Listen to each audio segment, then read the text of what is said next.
Hey everybody, welcome back to the Adventure Archive. Playing Dragonbane as usual. How is everybody going? We got a great turnout. We got Sam here, first viewer. We also got Santiago, who first time joining, so glad you could make it. He's schooling me on Dragonbane rules, so appreciate it. Keep the rules corrections coming. I'm never gonna learn.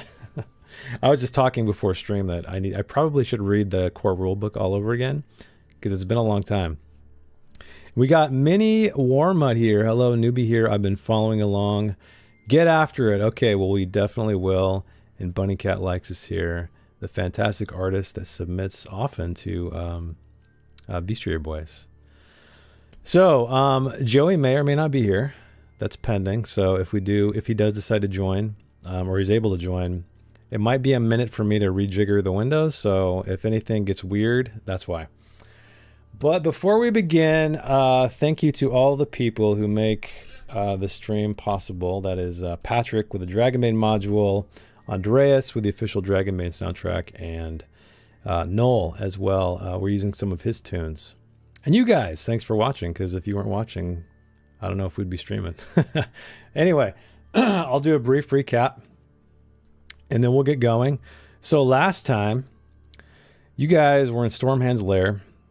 You gathered some other items, clearing out, and then decided to head back to the Hungry Hobgoblin Inn and chat up your, I don't know, the guys that you were chatting up before. So there's a couple of individuals sitting at a table that are promising they know some great treasures to the northwest. I think I said northeast last time, but anyway. And then there's also Dregel, who is still sobbing into his tankard of ale. But I think the only events that really went down were Dagwood decided to break into the stores of the Hungry Hobgoblin. And what did you steal? You stole a large tent, I believe, and you stole a short sword. Was that it? Or no, rope too, I believe, right? Also some rope, yep. Also some rope, okay. And then after that, I believe Magnus was studying this, the Book of Everything. I can't remember what it was called, but he was studying this, and he got a heroic ability for doing that, a focused. So thankfully those stack. And I need to change your artwork for your token. I think I changed it in the other map, but not the world map. But anyway, I'll do that after. And there is a mysterious glowing tower. Well, not a glowing tower, but there is a mysterious tower rising up from the forest to the west. And you guys can see it almost straight from your window. And there's some very subtle glowing happening over there. Gwydion expressed some interest in it, as well as the rest of you. And it is still evening. And you guys decided to go take a gander.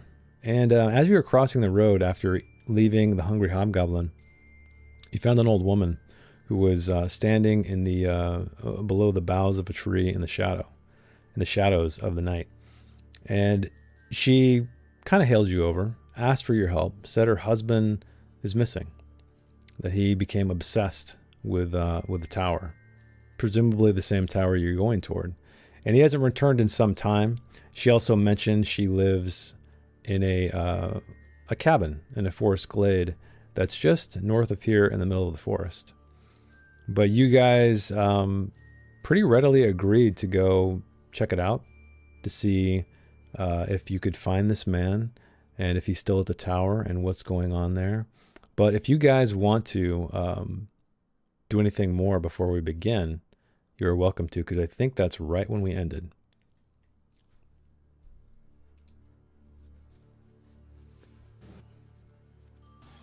No, I think that Dagwood and now Gwydion are ready to go. Okay. So you guys push into the forest. It's very thick, very dark.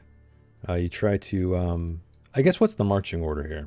Is anybody taking lead, or are you guys just kind of making your way through as you can?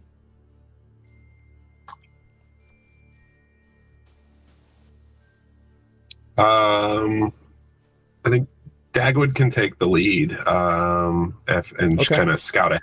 Maybe a little bit of a distance between him and the party as he's cat-like going through the forest. So you're going to just basically stealthily go through the forest, trying to scout your way through. Make sure everything's safe. Okay. So you guys, you can see it on the map. There is an illustration on the map you have. And there is a tower right here.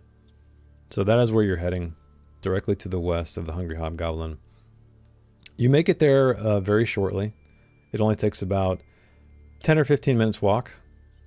And you find a large stone tower, and I will switch the map.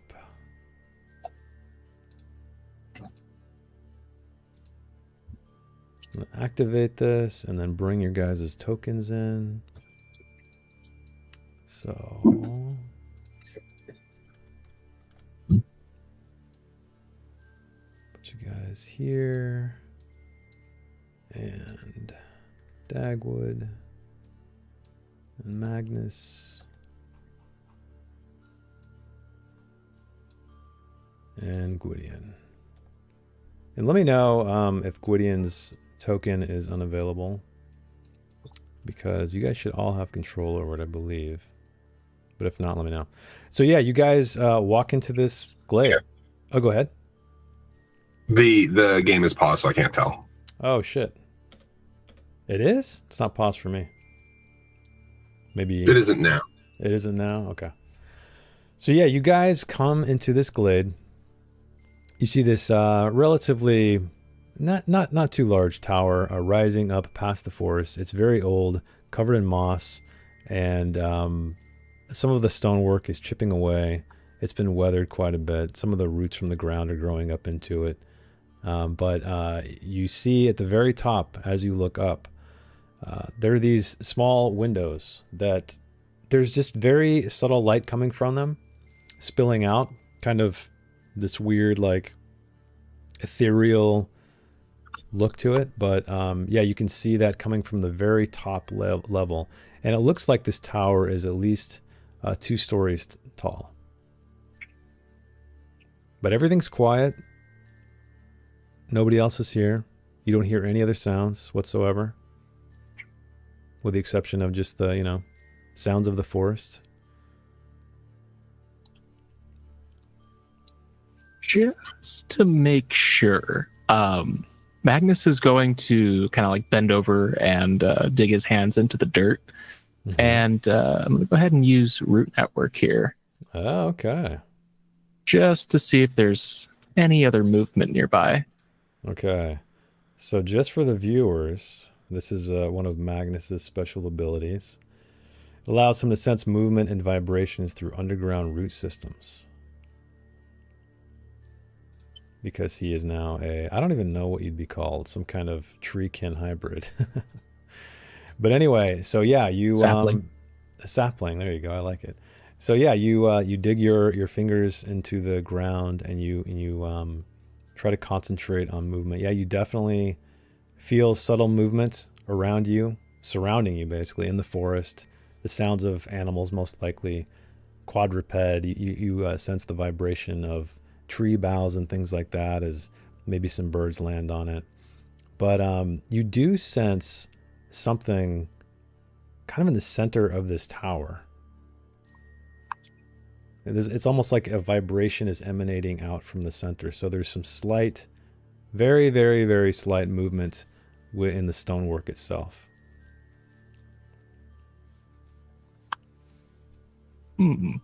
Well, we should be careful. I don't think we're alone.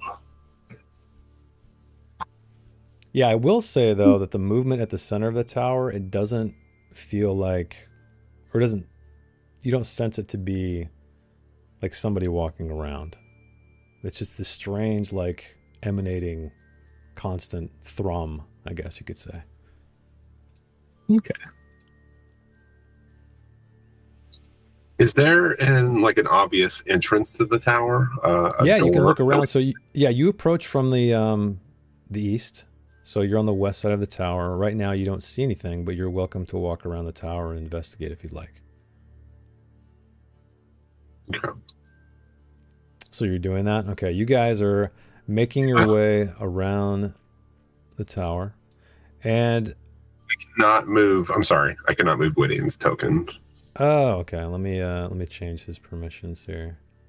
But anyway, Dagwood, as you move that way, you do see there is a somewhat collapsed entryway on the south side.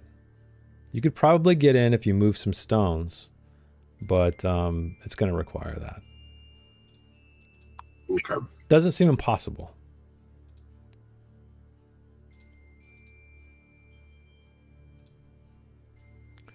All right, let me make...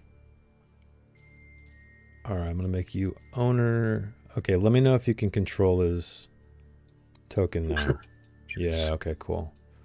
So you guys quietly march around to the south side. And like I said, there is an archway there. Some of the stones have fallen from the inside. So the archway is still intact. It's as if some stones have fallen from the inside of the tower, the interior outward.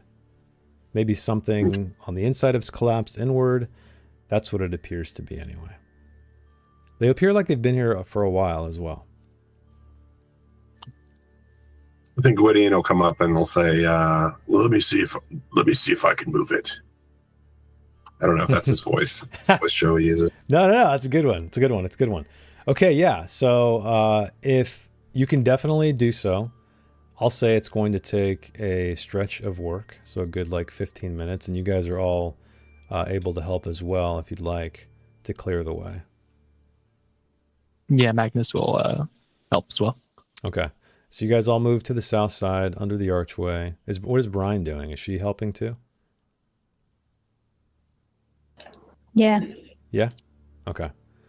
So you guys are slowly making your way, slowly clearing the way, I should say. And you finally have an opening. So you can peer on the inside, and you see that it is a very small chamber. A little bit of a walk inside. So it looks like someone carried a lot of these stones from perhaps the center to this area. It doesn't look like the tunnel is caved in whatsoever. So it looks like this was intentional. These stones were intentionally moved. But the interior is about 30 feet ahead. So you have to kind of make your way through a tunnel if you'd like to go inside. And there's a little bit of light spilling down, but very, very faint. It's near darkness in the middle. Okay. Dagwood has his the Nightblade out, so it is glowing soft purple, kind of with a little bit of smoke that is emanating from it. And he'll kind of up and say, "I'll take a look," and we'll creep into the tower and be looking around, like very aware of everything. Okay.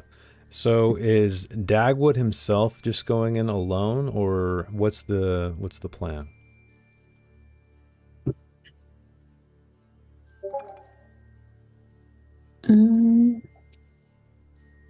Yeah, I don't think Brian's going in yet. Okay, so you're gonna stick around outside. Just keep watch, or do anything Gwydion else? is also going to be outside as well. Okay. Yeah, I'm keeping watch, but also like close enough to like peek in if she needs to. Okay. Are your weapons at the ready, or are you just kind of... Yeah, I'd say I have my bow at the ready. Okay. All right. And then, so Dagwood, you are braving entering the tower then. Mm-hmm. Okay. All right. So you make your way inside, and you find a small circular chamber, and it looks like there used to be a stairway at one point, but it is completely collapsed. It almost looks like you're standing at the bottom of a well. As you look up, you see just these sheer stone walls, and you see some boards and things that looks like they were probably the foundation of a staircase at one point. The strange thing is, though, you don't see any of the steps, any of the wooden steps. There are shards of wood and things like that lying here, but you do not see any of the actual wooden steps that would have made the staircase. But you can see a spiral pattern, a foundational pattern winding its way all the way up to the second level, which is clear. And you see this strange glowing light. It's almost like refractions on a pool of water.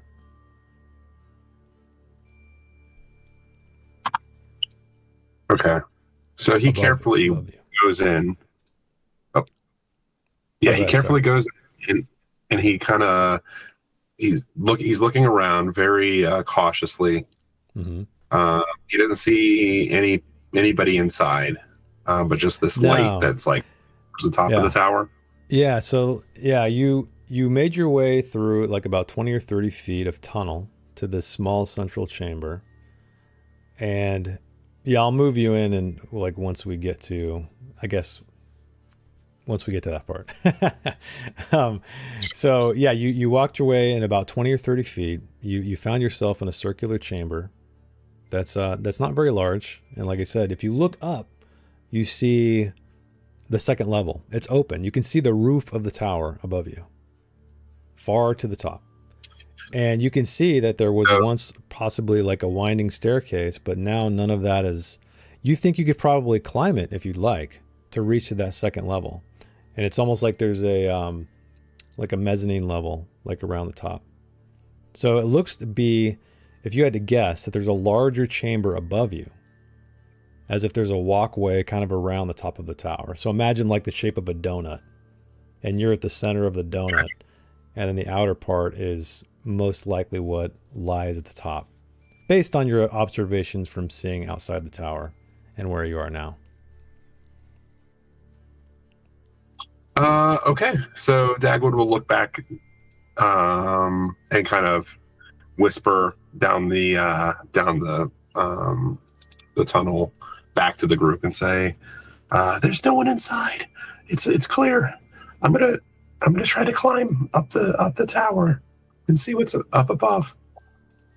And he will kind of like look around and kind of gauge where the best place to kind of do that at, and then he will begin climbing. Okay, so yeah, I put you in the center of the tower. Maybe that gives you a better visual. So that's kind of where you are.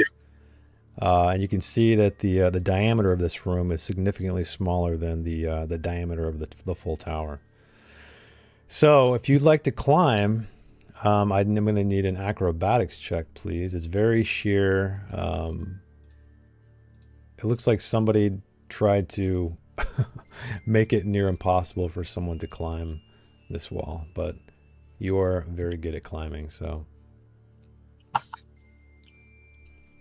yeah, you have two tokens in there. I just threw a second one in there because I didn't want to reveal the rest of the area quite yet. Okay. So acrobatics. Yeah.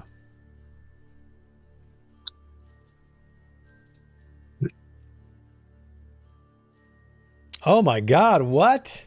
Okay, so do you want to push the roll? Yeah. So I will. Let's see. I think he gets up a little bit and almost loses his grip and nearly falls, and he looks below, and there's maybe something sharp down at the bottom, and he's like, "Oh, almost. That was close." And then he kind of will gather himself together, and then we'll continue going. So he's going to take will as the condition. Okay. Oh, what? Okay. So you weren't able to climb by your claws alone.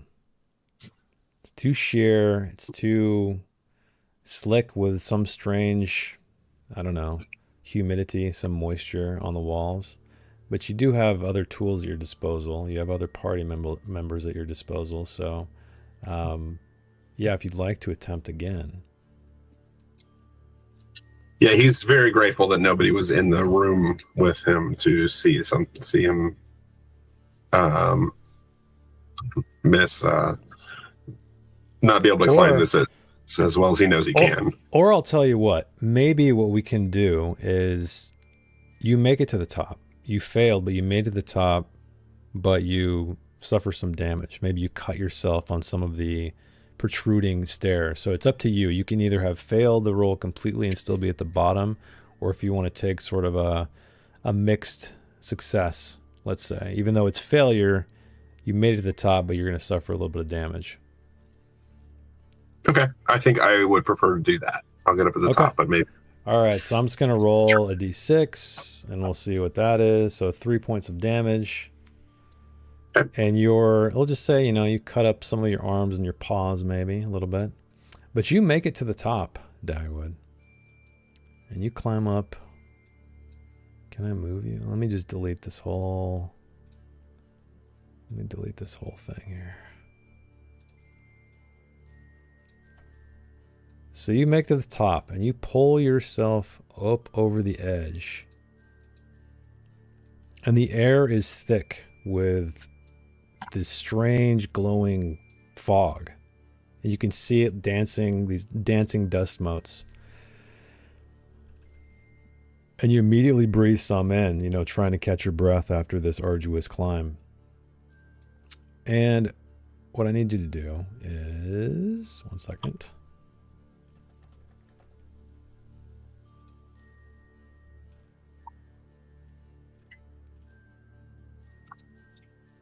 So I need you to make a constitution roll, please, as you breathe in these spores.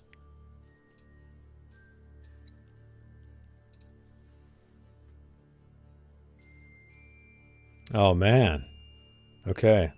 That's a failure. You can either take the failure or you can push it. It's up to you. I'm going to push it. I'll go sickly. Okay.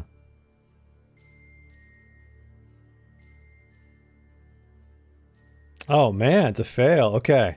So you take sickly, so you breathe these spores in. It's almost as if your lungs completely contract. You've never felt this way before. It's not like the air itself is thin. It's some other feeling entirely. It's like this strange stinging sensation in your lungs.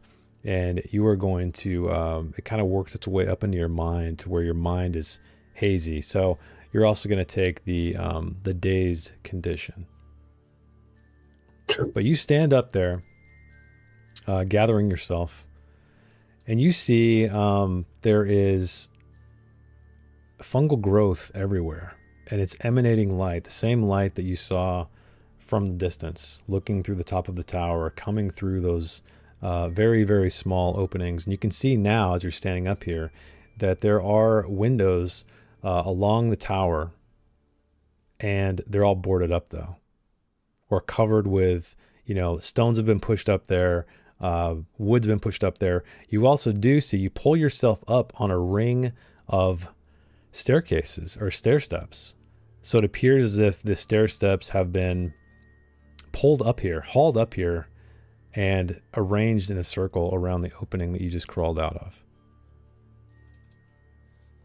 But over on the northwestern side, you see another glowing figure, a man-like figure. He's kind of hunched over, looks like he's exhausted. His elbows are on this crate on the other side, and he turns his head and looks at you.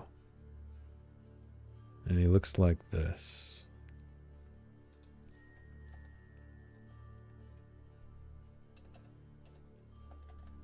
Where is he? Here we go.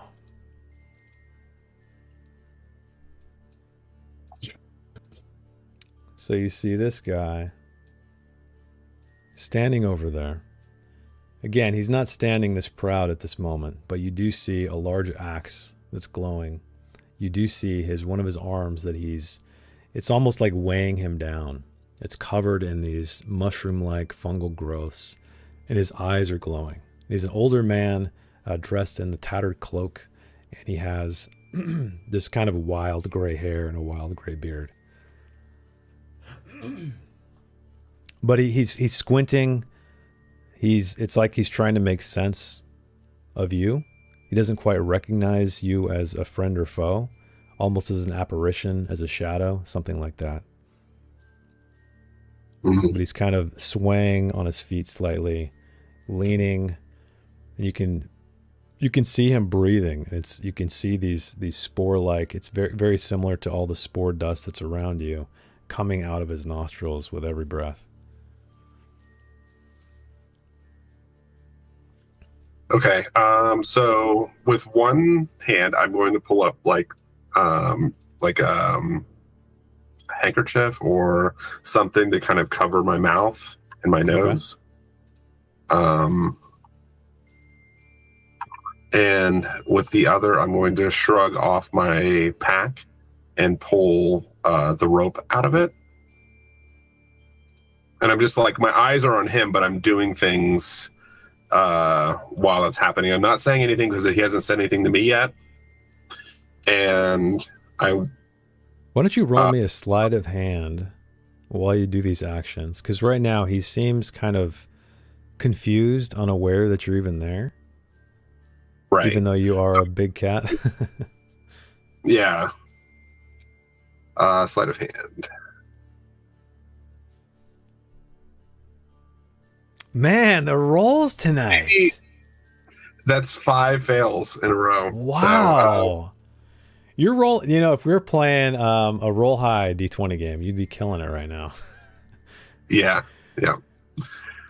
But okay, so you try to get your rope, and we'll just say some of your metallic ornamentation jingles, and you swoop you swish your arm away trying to get it, and some of the spores kind of dissipate around you, and it appears that it's clear enough for him to finally process what he sees.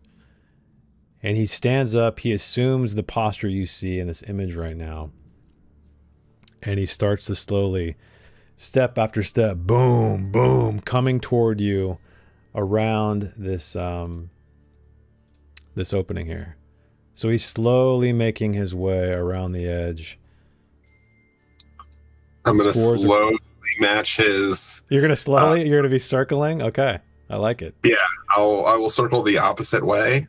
Okay. And at that same time, I'm still not saying anything. I'm trying to take the rope out. Okay. So yeah, I'll say, you're moving around, circling this area. You get the rope out. What would you like to do? I'm looking for a place to attach it so I can drop it down into the to below so that the rest of the group can climb up.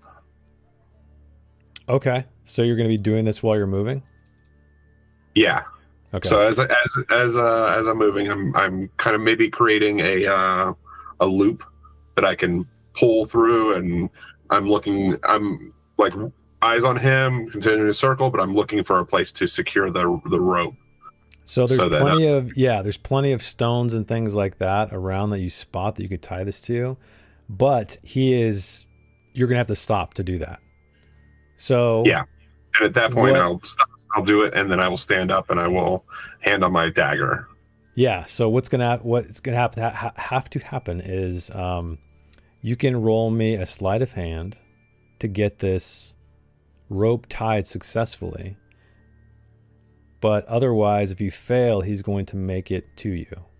Basically, it'll take too much time, and he will arrive at the melee combat range. I mean, I have an 18 in sleight of hand. This is...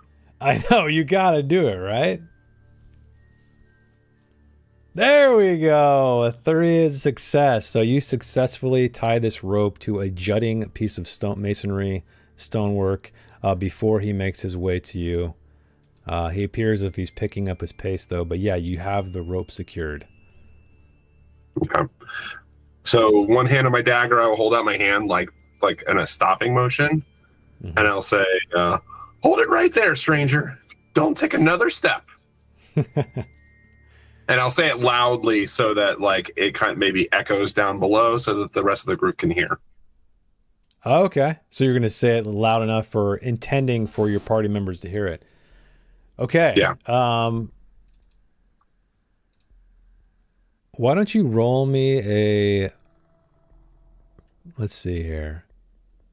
A persuasion with a bane.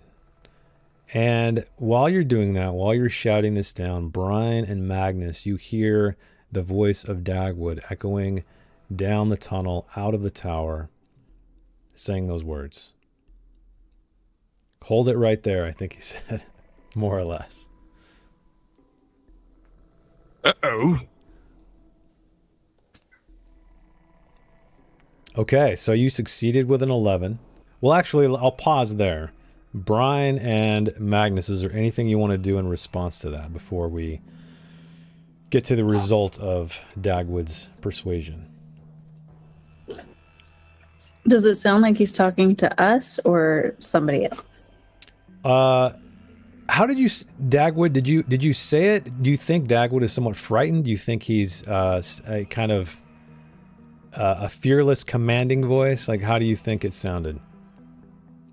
Yeah, he kind of tried to project by saying, he said, "Hold it right there, stranger. Don't take another step."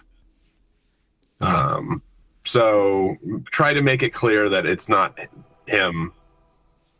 But he's not exactly saying also, I have friends downstairs and they're going to come up here if you don't, you know.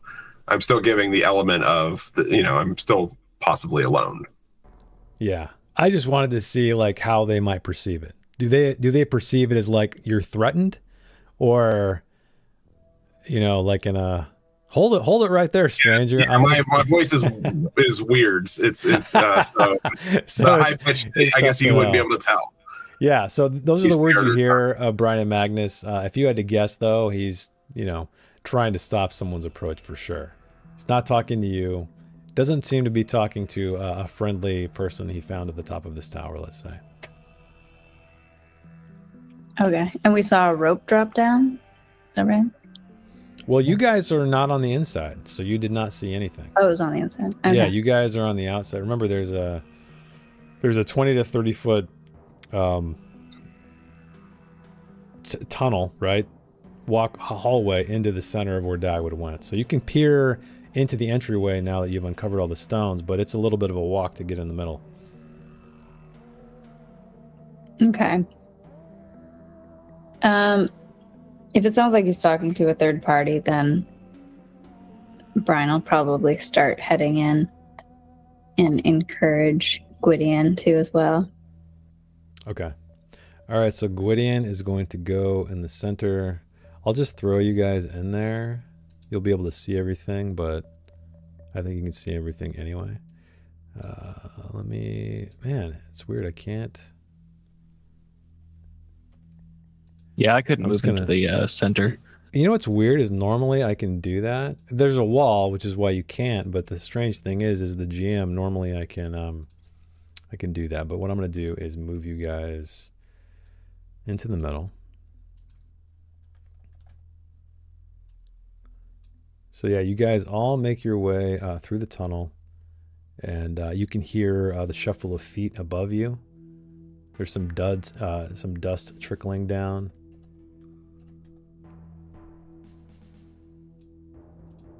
But you guys are in the center pit, and the walls are rising up to the second level all around you, and you see this strange glow up above. Okay, you guys make it in there. So this figure standing before you, he does stop, Dagwood, and he points a finger at you and he says, "Leave this place now." I think Dagwood is going to. Did the old lady, the old woman who met us outside, did she say her husband's name? Did she tell us who we were looking for? I don't remember if you asked. We didn't put it in my notes. Yeah, I don't think anybody asked. I think you guys just knew she had a missing husband. Okay, so Dagwood will say, and he's saying it loud, so that down below, or maybe outside, he still thinks maybe they're still out, everybody's still outside. He'll say, "We are looking for a person who traveled here, who was exploring. Are you this person? Your wife misses you." He doesn't appear to understand really what you're saying. He's taking in the words, but he's not comprehending them. And he just kind of shakes his head. He furrows his brow. He like cocks his head to the side. He kind of stumbles a little bit. And you see his mouth moving, but he doesn't really say anything. And as he moves his mouth, you can see this glow on the inside. And more of those spores spill out. He's just kind of grunting, like he's battling something. Maybe indigestion. You can't quite tell. But what's going to happen is your persuasion is going to buy you... Let's try these fun dice. I'm not even supposed to be using these, but let's see. Okay. 3 rounds of time. And the stream can see these dice. And what I'll do is we'll go around the virtual table 3 times. And I'll take one away each time. And then he's going to kind of most likely lose his patience and come toward you again. Okay. As if he's losing his grip. So, yeah, you said these words. He's not really reacting to them. It's almost like he's having some kind of internal turmoil, talking to himself a little bit. And then his head snaps over to you again. Leave now. And again, like a long stream of these spores come out of his mouth in that exhale. And we'll move to the rest of the party. So you guys hear all this echoing down from above. Is there anything you'd like to do in response? Magnus is going to start climbing up. Okay, and you're going to use the rope? Yes. Okay. So give me an acrobatics check with a boon, please. Skills, acrobatics. Oh my. Not so hot.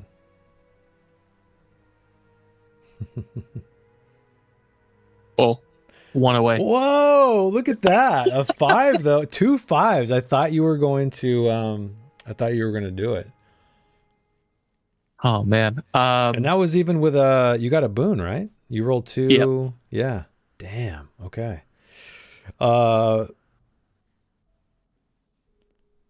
Actually, so trying to climb up, I'm not going to push the rolls. He's going to realize it's kind of futile to get up there first. Mm-hmm. So he's going to extend his arms up and help Gwydion and Brian get up okay. on their rolls. Help them. Okay. So I guess Gwydion and Brian, are you going to try to climb up the rope as well? Yeah, Brian is for sure. Okay, so Brian, give me an acrobatics. I'll give you 2 boons. So you'll be able to roll like 3 dice with the help of Magnus.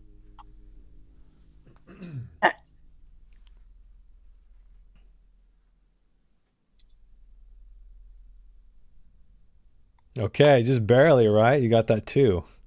Okay, so yeah, with the help of Magnus and the rope, you make your way up to the side, right where Dagwood is, and you do see this man standing menacingly across the other, the gap basically, and he has this massive axe. He has growths, strange fungal growths on him, and Gwydion is going to roll as well. He's going to try to climb. So I guess roll him an acrobatics +2. Or I guess I can do it for you.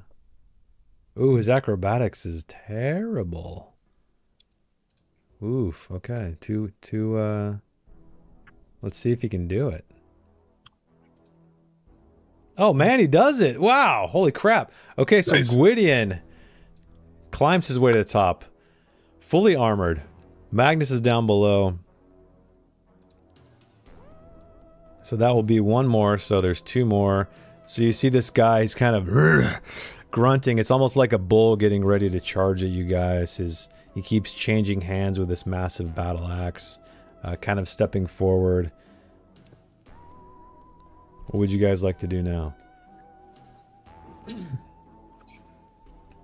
Well, I think that Dagwood is going to look.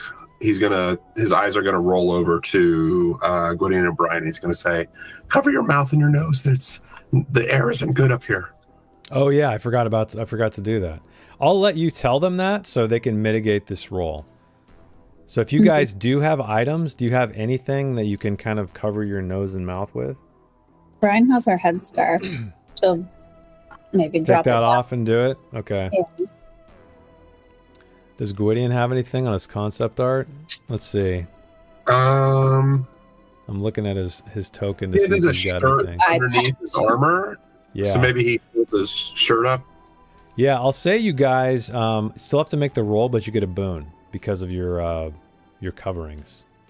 So give What me do a we con Just a roll, roll? Constitution, but you'll get a boon with it, and I'll roll for Gwydion here. I Oops. got Gwydion's. You got him? Okay, cool. Mhm.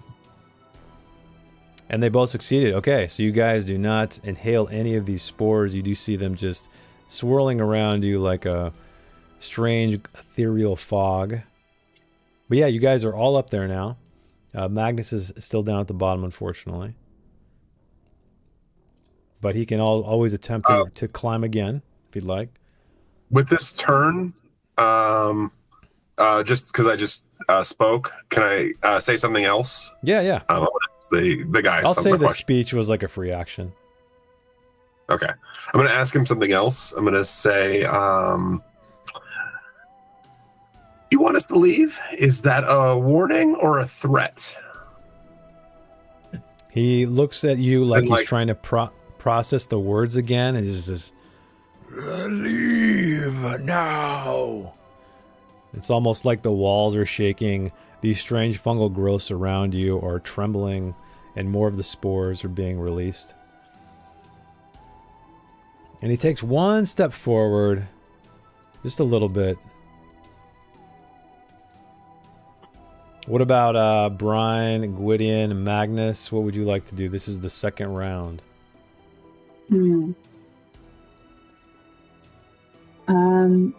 Brian's gonna ask, is this all that's up here? Do we really want to do this? Is there good loot up here? Or, I don't know. This guy seems pretty intense.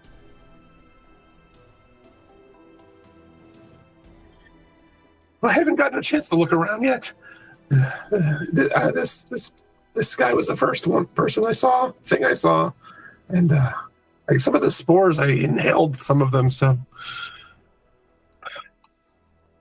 Yeah, just in the brief time you guys have been up here, from the corner of your eye, you haven't been able to fully process everything, but you do see that there are these growths of spores everywhere. There are, like I said, this radial array of wooden planks that appear to be what with the remains of the staircase. You do see some crates and some old wooden tables kind of around, but other than that, you can't quite see anything else.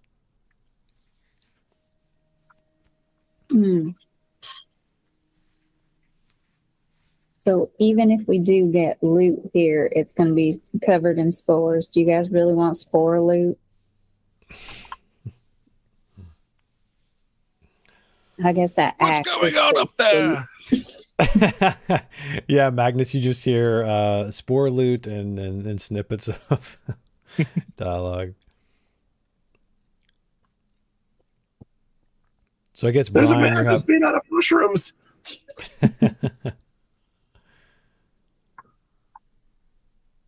So I guess we'll move to Magnus while they're debating on whether to hang around. Is there anything you want to do, Magnus, at the bottom of this tower? Yeah, he's gonna try to get up again. Okay, so I'm gonna he feels give like you he's missing out. I'm gonna give you another boon since you've already attempted climbing once. So double the boon. Acrobatics. You're getting quite familiar with rope climbing, let's say. So 2 boons? 2 boons, yeah. Sweet. What? Oh man. What is your it's a 5, right? 4. Yeah. Oh man, okay. Jeez, a 4. Ouch. So yeah, again, you try to make sense of it. I'll tell you what, I will allow you to make it to the top, but you'll have to do exactly what happened to Dagwood. You'll have to take D6 damage being cut on some kind of, or you can stay at the bottom. It's up to you. I'll leave it up to you. Can I see him from down here? You don't know because they're not completely hanging over the edge or anything like that. So you do see them kind of hanging around the edges. But you sense movement up there, and you can kind of see shadows and spores, but you can't make them out in terms of, as like a target, let's say. Okay. I'm just gonna keep trying to get up when it gets to my turn. Okay, so you're gonna go again. Yeah, Mini Warmut says the spores would have no effect on Magnus, or would the spores create growths on him? Interesting. I don't know. We're gonna find out. Maybe he has is like spore impervious. growths already, doesn't he? I know. Maybe he's impervious to the spore growths. Or maybe he'll just glow, and he won't be able to hide. Magnus is acquiring different parts, different things as the. I like it. He's like a not a time capsule. What am I looking for? He's gonna have all these little items from every little adventure you guys go to. It'll be like a map of your adventures. But yeah, Santiago says, I mean, an old man turned Shuriken doesn't sound agile. Definitely not. So these rules are playing into the fiction, or these roles. Okay, so one more round. As you can see, there's Gwydion. Can he go also? Oh yeah. Sorry, Gwydion can go. So what do you want Gwydion to do? He is going to pull his short sword and his shield off of, because he had to put away to climb. Yep. And he is going to start approaching the man. Okay. And he's going to say he's going to push his way past Dagwood, and he's going to say, "No one threatens me." Okay. So I'm kind of the way that Joey has. This is what he would do, I think. Yeah, I think you're right. This is in the spirit of Joey, definitely. So you see a response by this old man, and he kind of, it looks like he's angered somewhat. So that's Gwydion. Brian, you guys have one more round of time before his temper is completely, well, his patience has dwindled completely. So is there anything else you'd like to do before again, it's like he's fighting something within him. He kind of takes a step forward, then a step back, and he's thrashing his body left and right, gnashing his teeth. But every few moments, there's almost like a moment of clarity, and his face softens, but then he snaps back into this like grimacing expression.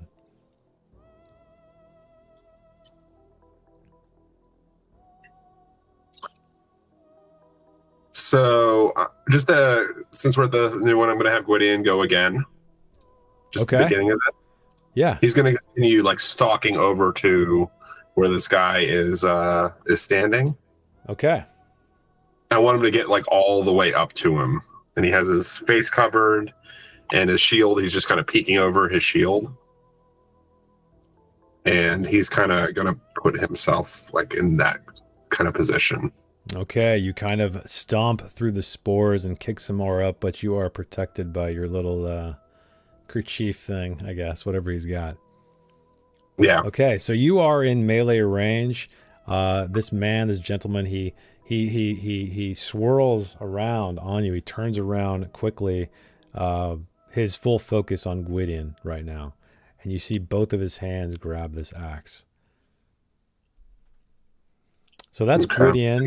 So yeah. Yeah, Dagwood is going to go real quick. He is going to reach into his pack, and he's going to pull out his bag of marbles. Ooh, I like it. Okay, so you ready that? Are you going to do anything else? Because I'm going to say, I believe taking an item out or drawing it is a free action. So you can do something else if you'd like. Otherwise, you can hold. Okay. If he can just do something else, then he's going to, since the attention's not on him, he's going to, I guess, scatter the marbles towards the man, and so that they all like roll across the stone around him. Okay. So marbles do have an effect. They can be thrown at a humanoid enemy within 10 meters as an action.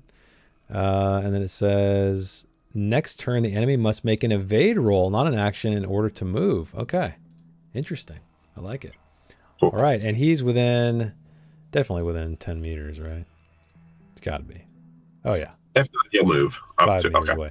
All right. So you toss those over there right under this guy. And Brian, is there anything you'd like to do as you hear these marbles clatter across the planks of wood? She's gonna like check out over here, see if this is like a box with stuff in it, if there's any like thing worth anything here. Yeah, so actually on this crate right here, you don't remember that, but Dagwood does. This is where the guy was kind of, I don't want to say lounging, but sort of, right? He was leaning over, hunched over that, and it looks like it's a makeshift desk or table of some kind, and there is a journal. There is a notebook there, and it's open, and you see some writing scrawled on one page. Can you read it? Not. It's probably going to take more than one turn to read. Okay. There's nothing else over here. Just spores. Yeah, nothing that you see in the moment of your turn. Okay. Okay, last but not least, we got Magnus. Do you want to try to climb up yet again? Yeah, and I'm going to try something different. Instead of using the rope, I'm going to see if I could try and use entangling growth and extend the roots that are right there down. Okay. To help me up. Okay. Maybe that would fare better. Yeah. I like that. So why don't you roll me an entangling roots spell? Yeah, go Groot, exactly. Where was it? There we go. I think I need to update Foundry. It's weird how like I can't click on some of your guys' tokens sometimes to see. So you got it? Okay, you spent 3 willpower points to entangling growth. So yes, I will let you forfeit that. And these roots provide almost like a ladder-like experience, all the way to the top. So you can you can make your way up there. Oh, Cool. finally! What's going on? So yeah, you notice the air is just thick with these glowing spores. You see this fungal growth just in patches across the entire area. But yeah, you're unaffected.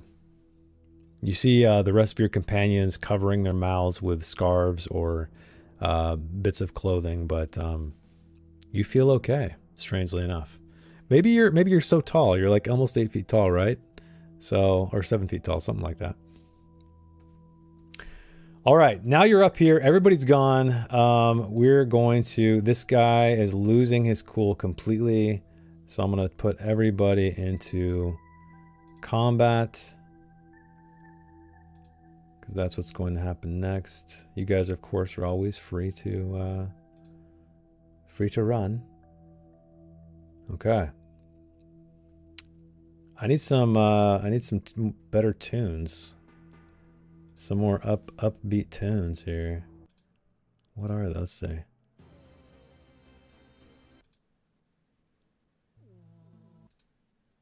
Come on, Noel, help me out here. There we go.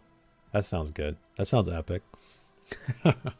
All right. So, we begin the first round of combat. And this guy, again, he is very focused on Gwydion because he has walked into his personal space very threateningly. So what does he do? Let's see. So he swings his battle axe right at Gwydion. Is Gwydion going to try to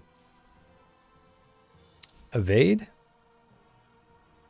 Or is he going to take the hit? Or use some ability he might have? If he evaded, let me look at his abilities real quick, but that means that he would lose his turn this. Correct. Oh, yeah. He's going to use the defense. He's going to try to use the defensive skill. Defensive skill, which is... What is it? He's going to attempt parry without consuming action. You may attempt to parry without consuming... Oh, nice. The bonus parry can be used at any time during a round. You may only use to parry the same attack once. Okay. So yeah, go ahead and activate that. And then all you need to do is use your... I guess whatever ability you want to. It has to be a strength-based ability. And then you can see if you parry this axe as it comes just swinging toward you. Completely covered in fungal growths. How do you activate the effect? You should just be able to click it. If you click it, and then let me see here really quick here. So if you go to defensive, details. Oh, weird. Oh, there it is. Okay. You got it? Okay, yeah. Okay, got it. All right, cool. So you consume 3 willpower points. So why don't you roll me I'm guessing it's going to be your swords to see if you parry this axe that's swinging toward you.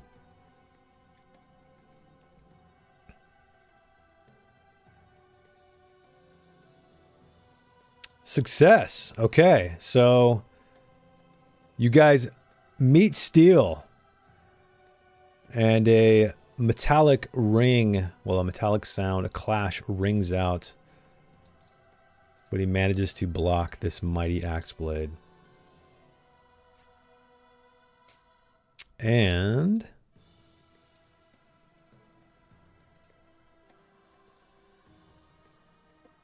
what I'm going to say, though, is...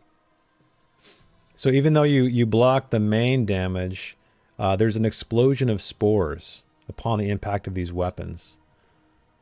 So Gwydion's going to take 3 points of damage. Actually, I guess I can assign it. But he does not take the battle... Or the battle axe damage. Oh, wait. Did it say armor has no effect? So I guess I got to manually do it because his armor... I wonder if there's an ignore armor. Either way. Let's do it. 1, 2, 3. Okay. All right. Up next Durability. is Brian. Durability to see if... I'm sorry. Santiago. So durability to see if it damages my blocking weapon. Oh, I think your durability is high enough. What is the durability on your weapon? It is 12. Yeah. Okay. Wait, do I got to roll the damage anyway, Santiago? Maybe that's what I got to do. And if the damage exceeds it, right? Let me just double check really quickly here.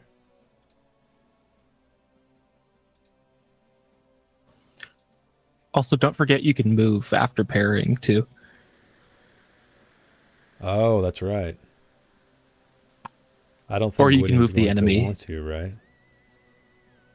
Parry movement. Yeah, when successfully parrying an attack, you can move both yourself and the enemy 2 meters in any direction. These movements follow the usual rules, but do not count toward anyone's movement in the round and trigger no free attacks from anyone. So yeah, if you'd like to do that, you can do that. Yeah, let's see. If your parry succeeds, the enemy's attack hits your weapon or shield and you suffer no damage. However, if the damage exceeds, yes. So I need to roll the damage regardless to see if it affects the durability here. And it is 2d8.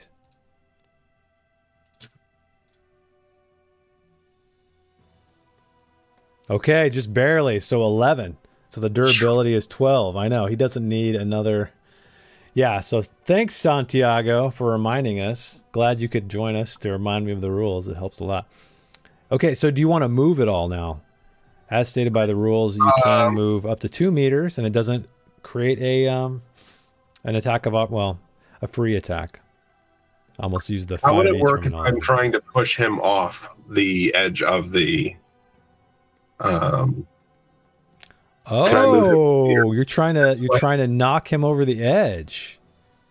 Yeah. I like that. Okay, so what I'm gonna do is, yeah, I'll say you can knock him down there for sure. But I'm gonna give him like a an attempt to steady himself at the very least. Can I argue that he should maybe get a Bane because of the marbles at his feet, that he might not be able to? Oh, yeah, steady? that's right. He's got to do a what do the marbles do? I have to roll an evade to be able to move at all. Let me see. I believe that's what it said. Let's see. Yes, in order to move. So yeah, what I'll do is, because you do have that, I'll give him a Bane on his roll. So I'm going to roll this, take the lowest, and yes. So this guy actually, with an epic parry from Gwydion, you guys, when your blades separate, the momentum and the strength of that throws him down to the second level. So he just falls over backward, tumbling down into the central pit.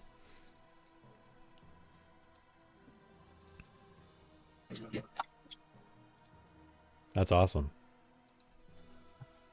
And you hear this crash, and you see a cloud of spores emanate up there.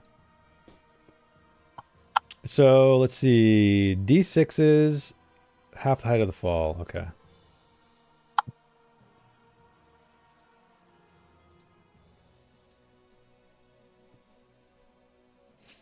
Oof.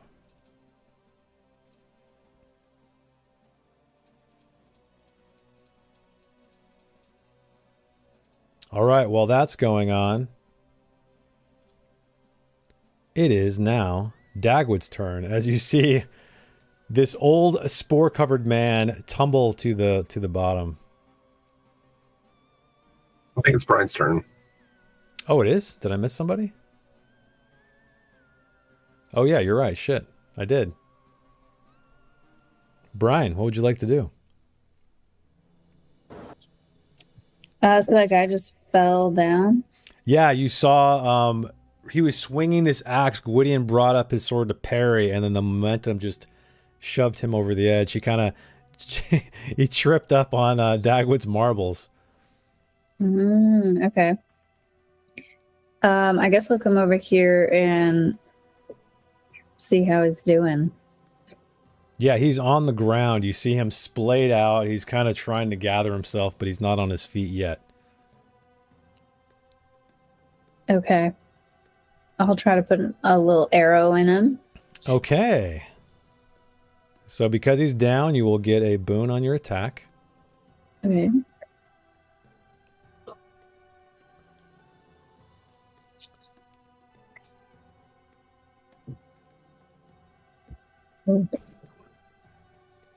Okay, that hits.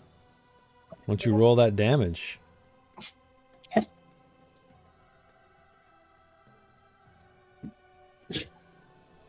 3 Dang. points of damage. Pretty crazy. Dang, with a D10 plus a D4. Holy crap. Okay. So I will deal the damage. It hung on that 9 for a little bit. I know. Messed up.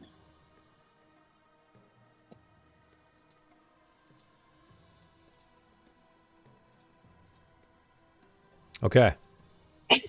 So, is there anything you want to move at all, Brian, or are you done with your turn? Yeah, she's done. Okay. All right, now Dagwood. Sorry, now you're up.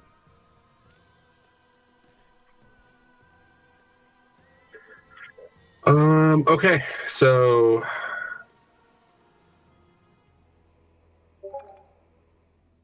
Dagwood is going to give Gwydion their turn. Okay, switch so you're turn. gonna swap initiative. Okay, so let me swap initiative with. Bam. All right. So Gwydion is up. What would Gwydion like to do? I think Gwydion is going to heroically leap down with his short sword and attempt to like land on the guy and stab him with it. Oh shit. Okay, so you're gonna try to do straight up WWE. I'm guessing you Gwydion can- is pretty heavy. He's wearing full like plate He's armor. heavy, and you're jumping like, a story down. So a decent amount of feet. So he's probably gonna take. I'll tell you what. Like if you roll an acrobatics check and succeed, you'll take half the falling damage. We'll say that. But I think regardless, you're gonna take some falling damage from that height.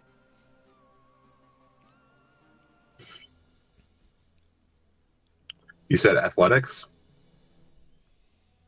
Yeah, acrobatics. Oh man, his acrobatics sucks. Unless you can argue for a different skill.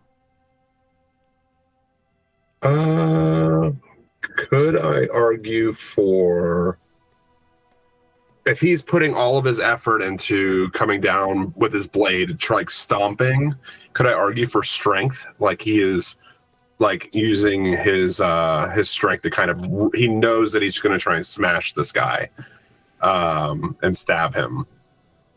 You know what? What about like maybe we do like a constitution? Okay. Because of his Because imperviousness he's trying to recover. Yeah. So he's landing on not the ground, but he is falling from a great height. Yeah. Yeah. Okay. Okay. All right. Yeah. Cool. So let's roll a con and see if he can withstand the brunt of this. I guess it's both the same value, so it doesn't really matter. He has a 17 and a 17. But yeah, we'll say that if you succeed. And you do, okay, so you're only going to suffer 1d6. But what I'm going to do is give you... Did that not roll? Oh, that did not roll. Hang on. Okay, so 3 points of damage. But your attack, I'm not even going to have you make an attack roll because you're just plummeting down on him anyway. With your sword, presumably like... pointed downward, right? Mm-hmm. So, why don't you just roll me the attack just so the damage thing comes up? But we'll just count it anyway. I'm sure it'll... I think Gwydion's attack is pretty good. Yeah, easy. That's a 6. Success. So go ahead and roll the damage. I'm going to give you double damage. So roll cool. D10 plus D6 again.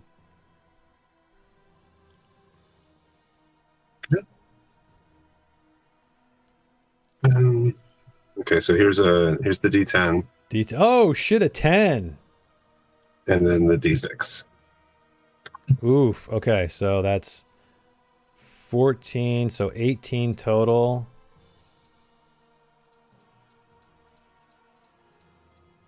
Okay, so yeah, you leap off the edge, come down with this with a sword blade. You land squarely on this guy who's at the very bottom of this pit. More spores fly up around you. Wood, stones, everything. You guys hear this massive impact reverberate up through the top of the tower. But it's a painful attack, but an awesome one. That was cool. Okay. So you are kind of pinning this guy, so I'm going to require him to do a strength check to try to get out from under you.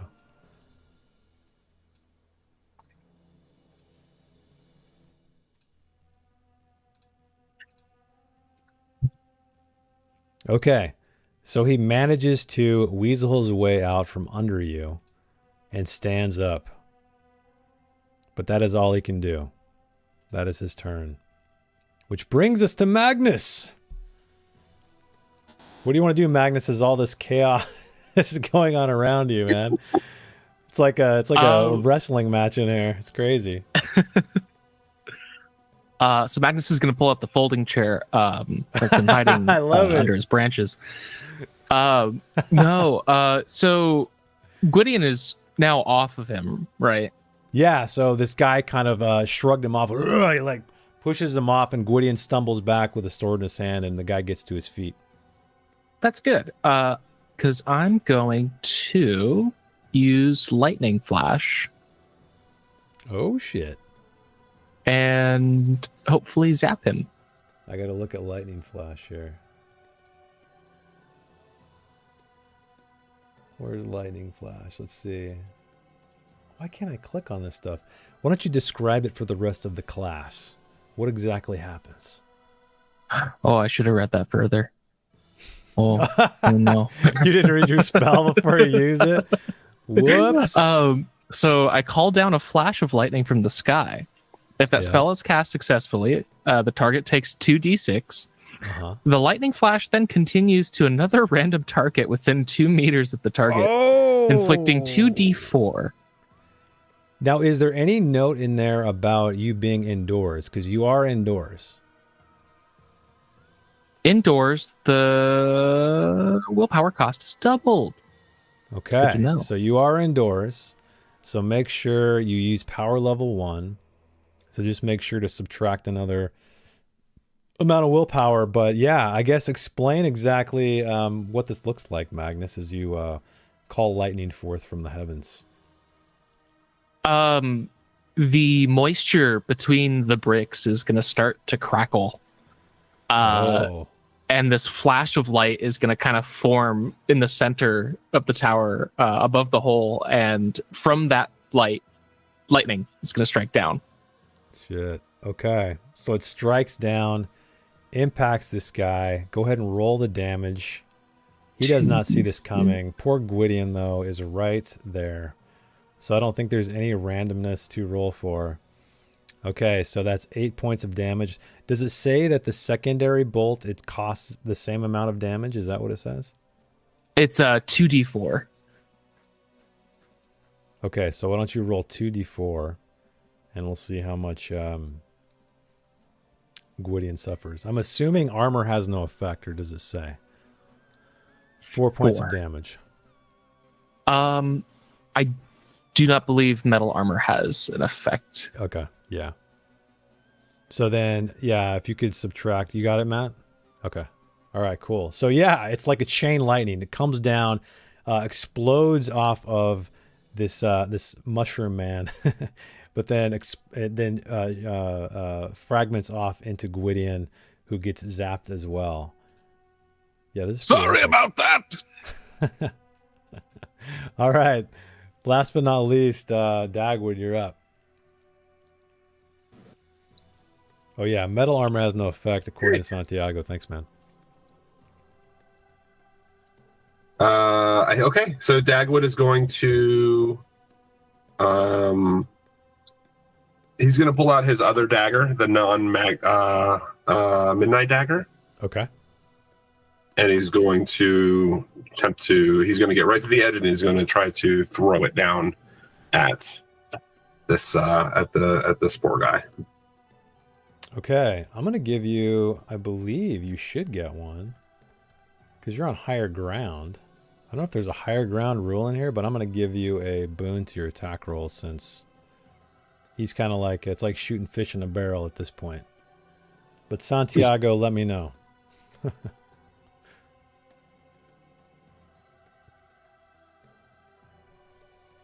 Easy work. Okay. You toss the dagger down. Feel free to roll the damage. He cannot do anything. He's got no turns left. Suffers 9 points of damage. Okay. You guys see this guy. He's got an arrow sticking out of him. He's smoldering. He's got Dagwood's dagger sticking out of him. His flesh is rending. You see strange glowing light, just like all the stuff that's emanating around you, almost spilling from his flesh. But he is still on his feet. Okay. Next round, Gwydion is up first.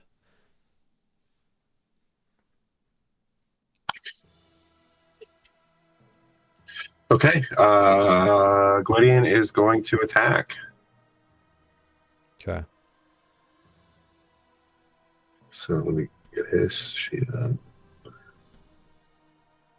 So yeah, he's going to attempt to slash with his short sword. Okay, go for it. And I'm going to use my fun GM dice to see if he decides to block it. So that's a success. Okay, now I roll the sword. He is going to take it. He is not going to try to dodge. So roll that damage. All right, you cut into him with 10 points of damage. All right, and you lop off just like this massive chunk out of his chest.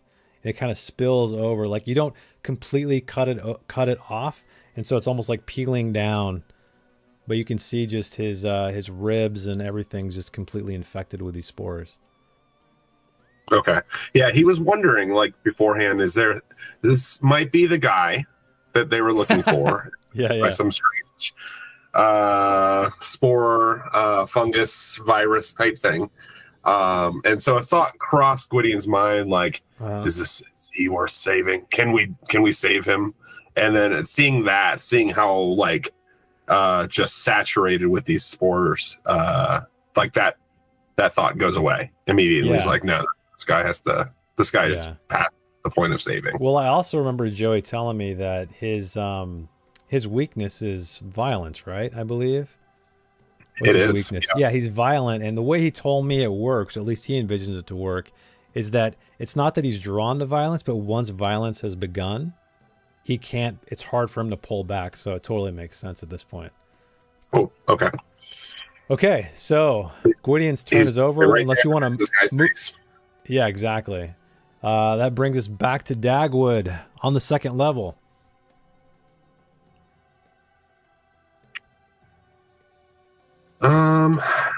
Well, he does not have a ranged weapon, and he just threw he's not willing to throw his night dagger, the midnight dagger.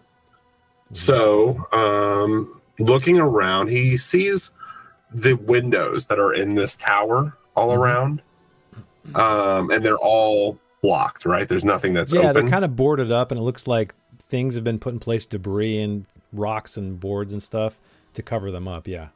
But you can remove any of that stuff if you'd like. Yeah, I think that's what he's going to try to do. So he's going to find the closest window, and he's going to head over to it and try to pull all of it out so that it like opens up that window. Okay, yeah. You spend your turn doing that, and it wasn't put up there with any kind of artistry, right? So basically you just kind of yank it out and it all spills down at you and opens up the window, and you can see out into the night, into the treetops of the forest. Okay. What does the ceiling of this room looks like? Is it complete? Is it kind of falling apart? Yeah, so it's it's all stone and it goes all the way to the top. I mean, let's just say there's some wear and tear, but it's not like there's massive patches of stonework missing. Okay. As he pulls this away from the window, is there any like what effect? It might not happen right now. It might happen, in the next couple rounds or whatever. Is there any effect in the spores in the room? Do they get pulled out? Does wind come in and kind of nothing like that? I'll say like a breeze comes in and kind of, tossles the spores around, but they don't get sucked out or clear the area at all. Okay. All right. That's Dagwood's turn. Okay. All right. Brian, you're up. Teetering on the edge, Gwydion and this old man down at the second level. What would you like to do? So nobody's got any antifungal cream available? All right. And then I'll just try to shoot him. Okay. I'll see if he... I'll wait to see if you succeed, which you probably will, because I think Brian's skill with a bow is pretty good. I'll also give you a boon. because you're on higher ground. Why not? I like the idea that, I mean, he's kind of in a cramped space as well. Okay, a 10 is success. Before you roll the damage, I'm going to see if he decides to spot you and dodge. No, I rolled another sword. So no. Actually, I should probably count the swords on this. There's 1, 2, 3, 4. Oh, there's more swords. Exactly. So 11 points of damage. All right, so you hit him in the neck. And it's almost like a fountain of these spores rather than blood. Shoots up, geysers up out of the side of his neck. But he's still standing. All right, that brings us... Do you want to move or anything? Or are you going to hold your ground, Brian? I'll hold my ground. I feel okay. fairly That safe brings up us here. to Magnus. Does he look like he's in pretty rough shape? He looks pretty rough, yeah. Part of his torso is peeled over, leaking spores. There's spores coming out of his neck where Brian just shot him and other various wounds. Most of his hair is gone because of the lightning blast. Using the weight of his newfound strength and everything, Magnus is actually going to jump down on top of him. Yeah. Oh, this is awesome. Okay. Yeah, so That's great. I'll do the same thing. So if you want to withstand the... Actually, you're so freaking tall, too. You're pushing 8 feet tall. So I'll say that you're going to suffer less falling damage, but you're going to just try to jump right onto this guy? Yeah. Okay. Yeah, so roll me acrobatics. Or unless you have an argument for another skill you'd like to attempt to use.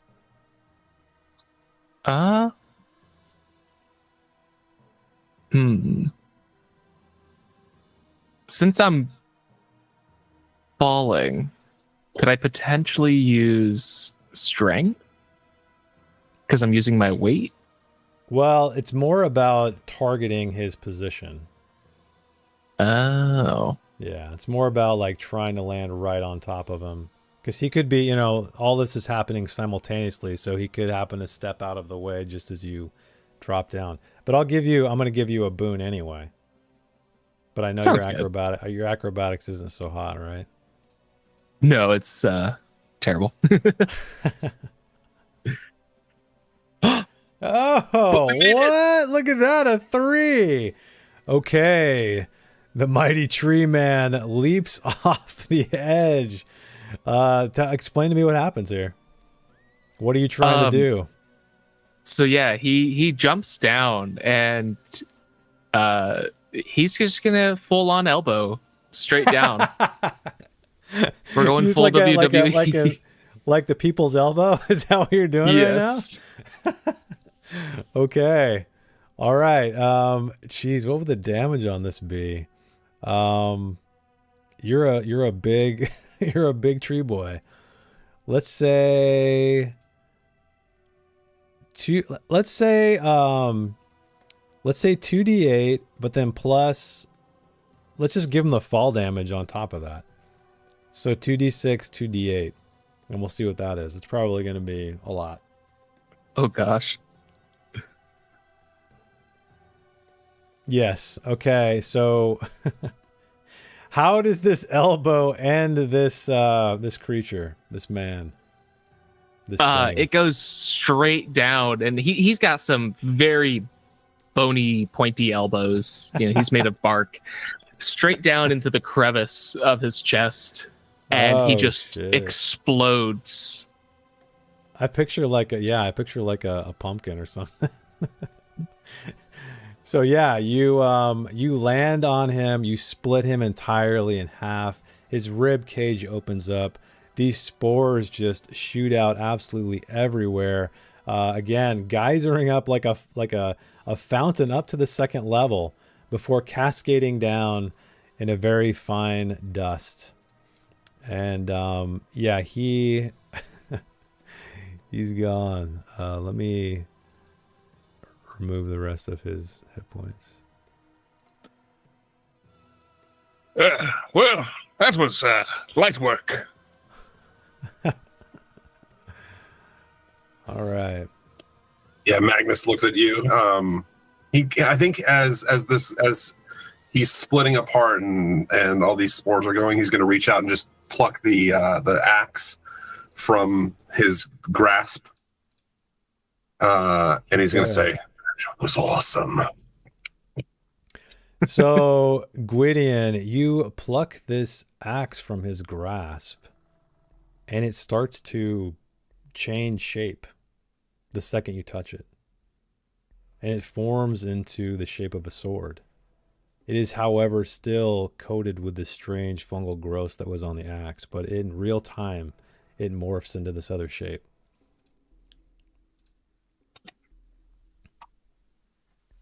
Okay, awesome. So let me give Gwydion that weapon.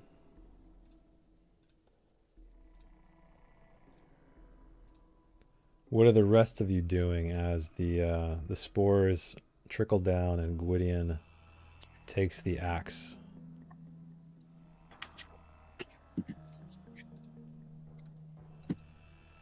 I think that Dagwood is going to go around and start busting out these windows and just trying to air this place out and get all these spores dissipated. Yeah, so you do that.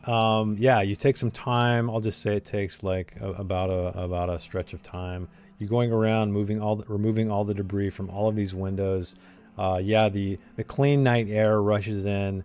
The spores seem to dissipate. There's still some just hovering about the plants down below, the fungi, but it's no longer just in the air like a fog. Can Brian try to read this journal now? You can. So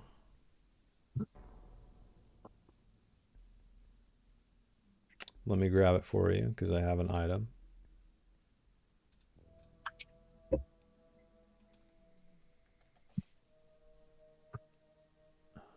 Where is it?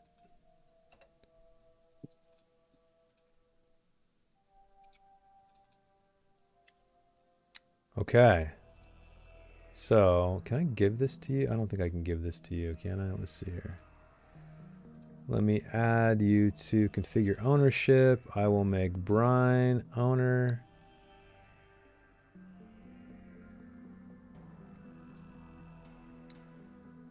Owner. Well, observer, let's do that. Okay, do you see it pop up in your side panel under the journal entries? My side panel. Yeah, on the right side. Let me look. Oh. The Lost Woodsman? Is that it? Yes. Yes. Do you see it? Elrond's journal? Yeah. Okay, so you find that. Okay. And I'll just show everybody so you guys can see it. Was Melna the woman we talked to? You never asked her name. Of course.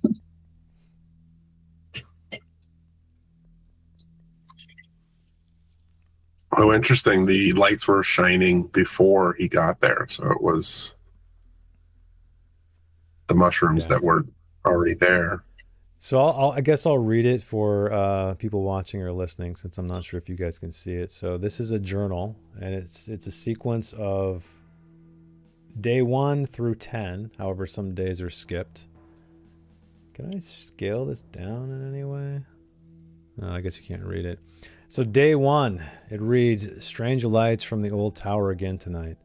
Melna says I should leave it be. But what if it's treasure or something grander? Or someone in trouble? The lights pulsed like a heartbeat, almost hypnotic. I'll investigate tomorrow."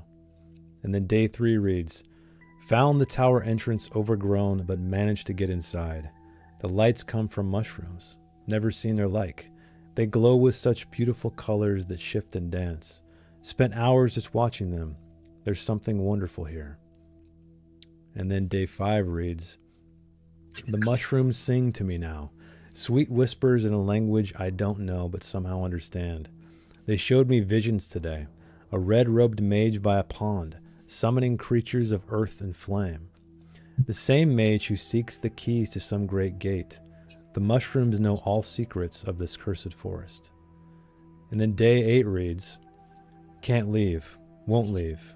The spores, they're in my lungs, my blood. I see so clearly now. The lights pulse in rhythm with my heart. Melna's voice calling from below sounds so distant, like an echo from another world. And day 10 reads, destroyed the stairs today. Had to. The infection spreads. I won't let it reach the ground, won't let it reach my beloved. The mushrooms understand, they forgive me. Soon I'll join their eternal dance of light and decay.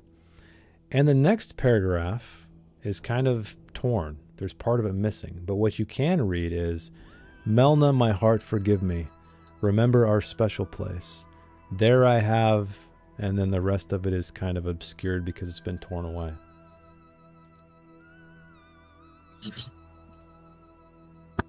So that is what you read in the journal.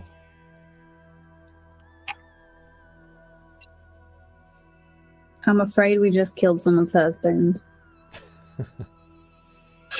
I don't think that it was her husband anymore. He was more mushroom than man. Yeah, you're probably right. Speaking of mushrooms, can we cook these things up, you think? Or I don't know. I mean, I'm willing to try anything once. I would maybe refrain from eating these ones. Dagwood is like,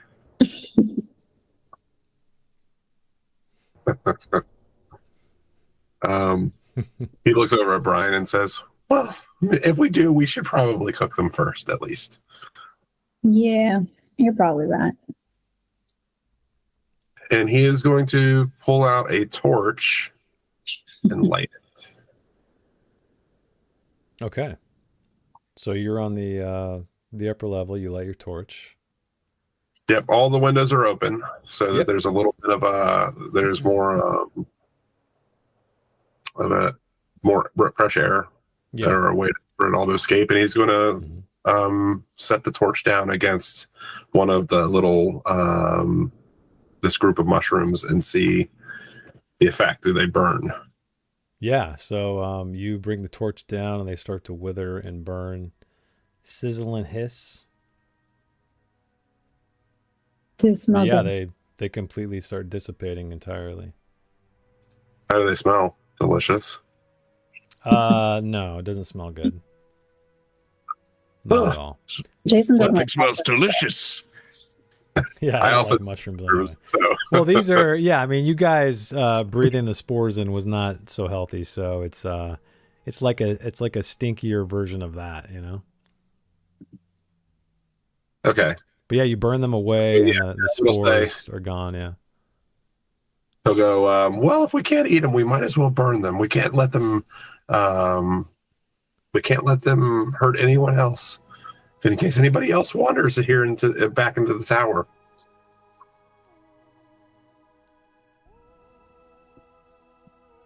All right. So maybe we can save a little bit of them just as in case we never see these. Yeah, I mean, you can take some if you'd like to store them away. Yeah. Maybe we can have them turned into a poison or something. That'd be cool. How much do you think you're going to take? I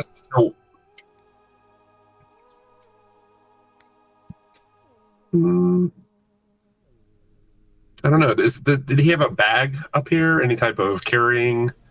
Yeah, I'll say there's some old burlap sacks and little things like that. It looks like he'd been up here for a long time and had some very simple belongings. Like there's the journal with the multiple entries, and then just some other things like that, little pouches and things. So yeah, you can put some mushrooms in that. Okay, yeah. So maybe he'll collect, not a lot, but like a pretty good amount. Okay. Put it in the burlap sack, tie it off, and maybe drop it out the window to the ground below. Okay. Yeah. All right. So you drop it out the window. Burn the rest. Yeah. Just make note of spores or mushrooms. and then however many you want to take. I'll just say like there were like bundles of them, clusters of them, but you can pluck them one by one if you want. You can just make note of how many you want to take. And they're not huge, right? There were numerous in their arrangement, but the mushrooms themselves aren't that big. Okay. I'll just put it in my notes. He'll take like 30 mushrooms. Okay. 30 mushrooms. I'll say that takes probably... That'd be like maybe 2 inventory slots, I guess. Because they're not like tiny little mushrooms, but they're, you know. Okay. So yeah, he'll do that. He'll drop them in out the window, and then he'll walk around and just set fire to all the rest of them. Setting fire to all of them. Okay, all of their emanations go out, so no more spores are in the air. The mushrooms are now withered little husks, blackened husks of what they once were. And Magnus dips out at the sight of fire. That's true. Yeah. I forgot about that. So you guys are... Go ahead. I was just saying, you step outside and the bag drops right into your arms.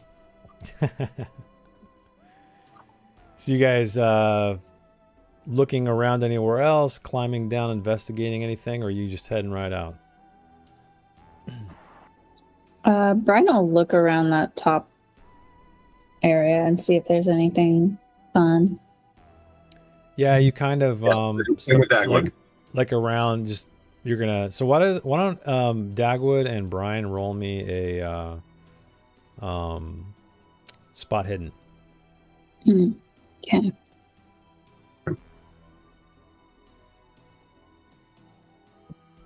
Oof. Wow. Okay.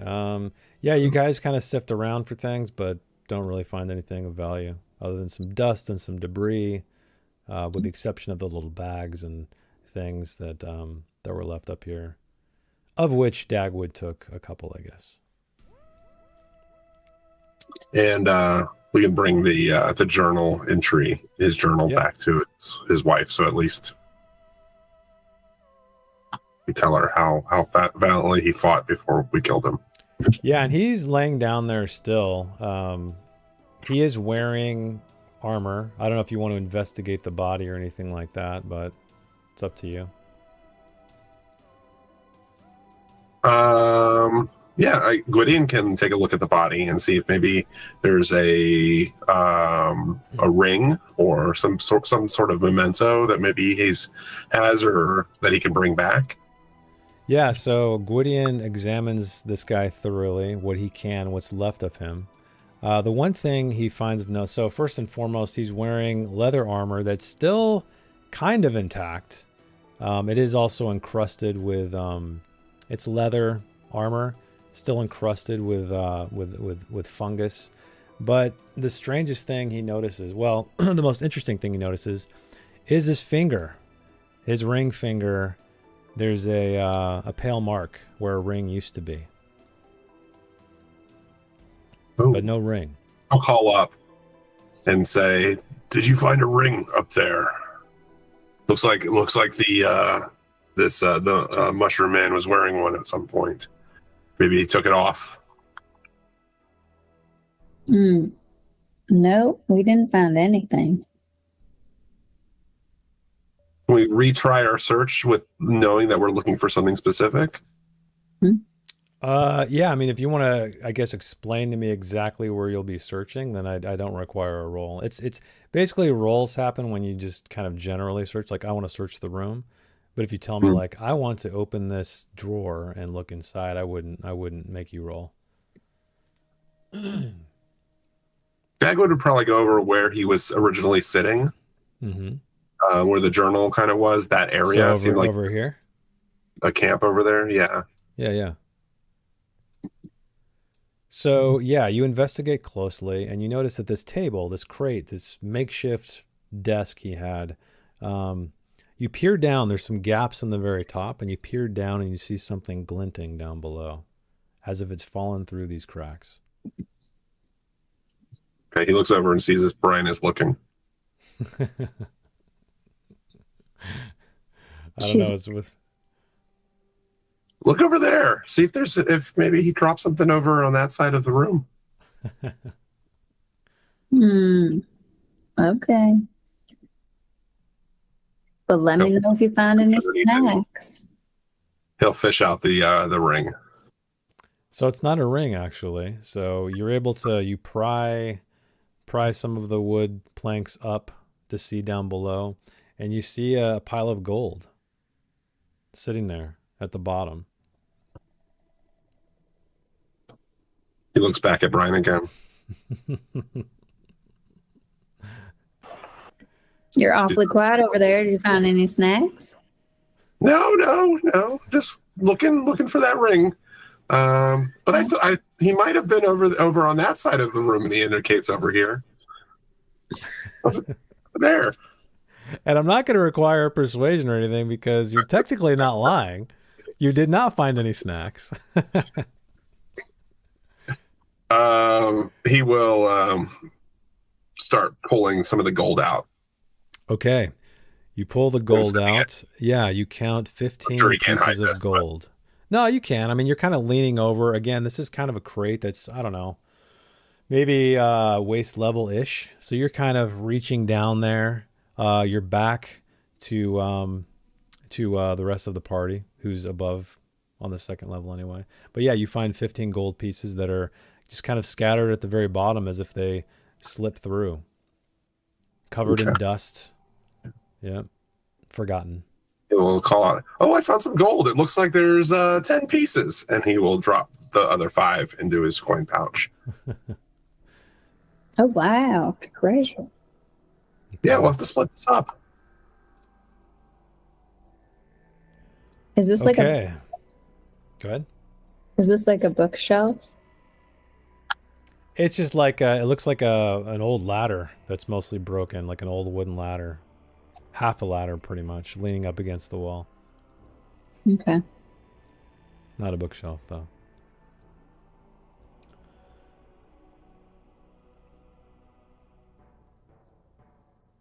Well? No ring, though. No ring. You did not find a ring. Okay. All right. Are we pretty convinced that we've searched everywhere up here? Yeah, I mean, for you, yeah, for sure. I mean, you looked pretty thoroughly, unless you want to be specific about certain areas, but... He'll call down and say there wasn't a ring, so maybe he didn't have it with him. To Gwydion. Gwydion will shrug, and Gwydion will walk back out of the tunnel and out into the area outside of the tower. Okay. Why doesn't his new sword? Okay. And I think he might try to see if he can detach the mushrooms from it. If he can pluck them off. Okay, so you're holding the sword and you're investigating it, looking around and trying to remove the mushrooms, and it doesn't seem to be possible. So anytime you kind of dust one off, another one kind of sprouts up right where the last one was. But you're standing out there in the darkness, Gwydion, looking about, and you notice that from the base of the tower, almost like roots, are these kind of glowing threads that are coming from the base of the tower, rising up in the ground, going back under, but you can see them trailing out into the forest. And they are glowing with your weapon. And that is where we're going to end tonight, everybody. So thanks for hanging out with us. Hope you guys had a good time. That was a really cool combat session. I loved all the creativity. It was a lot of fun. And yeah, thank you, Patrick, for the module. Thank you, Andreas and Noel, for the music. And thank you guys for watching. And so next week, we may be playing 10 Candles as like a Halloween special, we'll call it. We kind of thought of it last minute. So if we don't have enough time to get everything together, we'll definitely still play it. If we don't make it in time, we'll be playing Dragonbane. Either way, we'll be playing something. So thanks for hanging out with us. Thanks for joining us on the stream. And we will see you guys next week.